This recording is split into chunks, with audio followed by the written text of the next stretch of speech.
Breaking news చూస్తున్నాం. BRS చేస్తున్న ఆరోపణలను కాంగ్రెస్ ప్రభుత్వం ఎందుకు ఖండించడం లేదు అనే చర్చ ఇప్పుడు తెర మీదికి వచ్చింది.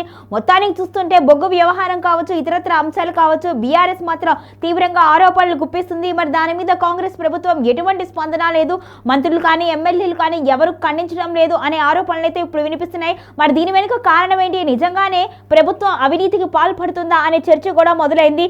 బీఆర్ఎస్ ఆరోపణలపై మౌనంగా ఎందుకు ప్రభుత్వం ఉంటుంది, ఆరోపణలు ఎందుకు ఖండించడం లేదు అంటూ కూడా చర్చ మొదలైంది. కాంగ్రెస్ కుంభకోణాలు ఇంకా బయట పెడతామని బీఆర్ఎస్ పేర్కొంటుంది. మొన్న హరీష్ రావు కూడా ఈ విషయాలపై ఘాటుగానే వ్యాఖ్యానించారు. ఇక ముందు కూడా ఖచ్చితంగా మేము కుంభకోణాలు బయట పెడతాము అంటున్నారు. ఇటీవల జరిగిన 2 రోజుల క్రితం జరిగిన సిట్ విచారణకు సంబంధించి కూడా ఇదే చెబుతున్నారు. రాజకీయ వర్గాలైతే ప్రభుత్వాన్ని ప్రశ్నిస్తుంది. ప్రభుత్వ ఆరోపణల గురించి, ప్రభుత్వం చేస్తున్న అవినీతి గురించి బీఆర్ఎస్ చెబుతుంది కాబట్టే సిట్ విచారణ జరిగింది అంటూ కొన్ని వర్గాలు అయితే చెప్పుకొస్తున్నాయి. అయితే ఈ విచారణలో అనూహ్య పరిణామాలు అయితే ఎదురు చూసాము. హరీష్ రావు ఫోన్ కూడా ట్యాపింగ్ అయిందంటూ సిట్ అధికారులే చెప్పడం ఏమిటి అంటూ కూడా కొంతమంది భావిస్తున్నారు. అంటే కాంగ్రెస్ తాను చేసుకున్న తప్పును తెలుసుకొని ఇలా ఆకర్షించడానికే ఇటువంటివి చేస్తుందా, నెపాన్ని కేటీఆర్ మీద వేయడానికి చూస్తుందా అని కొన్ని వర్గాలు కూడా ఆలోచిస్తున్నాయి. మొత్తానికైతే కాంగ్రెస్ ప్రభుత్వం తాను బయటపడడానికి ఎన్ని ఎత్తుగడలైనా వేస్తుంది అంటూ కూడా బీఆర్ఎస్ వర్గాలు అయితే చెప్పుకుంటూ వస్తున్నాయి.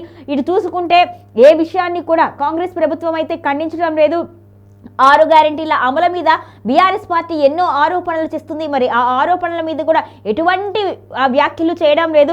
కేవలం బీఆర్ఎస్ను తుదముట్టిస్తాము, బీఆర్ఎస్ని రూపు లేకుండా చేస్తాము అంటూ కూడా ఇటీవల సీఎం రేవంత్ రెడ్డి చాలా సందర్భాల్లో మాట్లాడుకుంటూ వస్తున్నారు. కేవలం కేసీఆర్ని, కేటీఆర్ని టార్గెట్ చేస్తూ ఆయన మాట్లాడుతున్నారు తప్పితే లేకుండా చేస్తాను రాష్ట్రంలో అనే వ్యాఖ్యలు చేస్తున్నారు తప్పితే పాలనకు సంబంధించిన హామీలు కావచ్చు, లేకపోతే పథకాలకు సంబంధించిన క్లారిటీ కావచ్చు, ఎటువంటిది చేయడం లేదు. ఇవన్నీ చూస్తుంటే బీఆర్ఎస్ చేస్తున్న ఆరోపణలు నిజము అనే చర్చ కూడా వస్తుంది. మొత్తానికి అయితే నిజంగానే ప్రభుత్వం అవినీతికి పాల్పడుతుందా?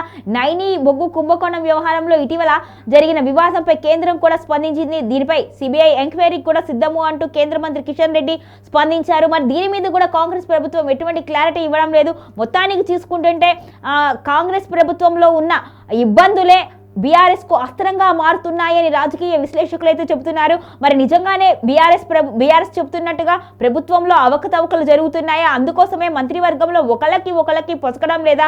మంత్రివర్గంలో ఉన్న ఇబ్బందులు, నాయకుల మధ్య ఉన్న విభేదాలే అన్నింటికీ కారణమా? అందుకోసమే ప్రభుత్వం అభాసుపాలు అవుతుందా అనే చర్చ కూడా ఇప్పుడు జరుగుతుంది. మొత్తానికైతే విశ్లేషకులు అయితే దీన్ని కేవలం బీఆర్ఎస్ అస్త్రంగా మార్చుకోవడం కాదు, భవిష్యత్తులో రాజకీయంగా కూడా తనకి ఎదుగుదలకు ఉపయోగపడుతుంది, అధికారం చేపట్టే అవకాశం ఉంటుంది. కాంగ్రెస్ ఈ వైఖరిని మార్చుకొని తప్పుల విషయంలో క్లారిటీగా ఆలోచించుకొని ఇటువంటి వివాదాలు బయటికి రాకుండా చూసుకోవాలి అంటూ కూడా హితవు పలుకుతున్నారు.